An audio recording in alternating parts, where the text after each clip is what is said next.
Anong tawag dito? Eh? Ginisang ampalaya.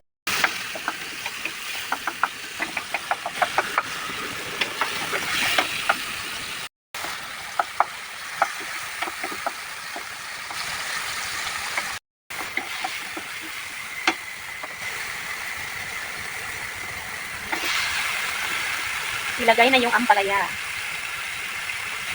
Ay, sorry. Isang kagat pa yun. Wala na kasing words yun. Hindi, dito na siya matutog. Eh, oo, matang. Pwede naman, wala naman sila kayo. Dito sa...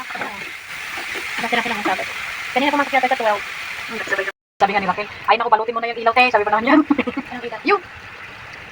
Eh, hindi naman na-dismantle. Sabi ko, ay, na-dismantle. Nung tinignan ko, ay, oo nga pala. Sabi niya nga, may na-dismantle dyan. Ay, kinuha na ni Jess yung... Panghang.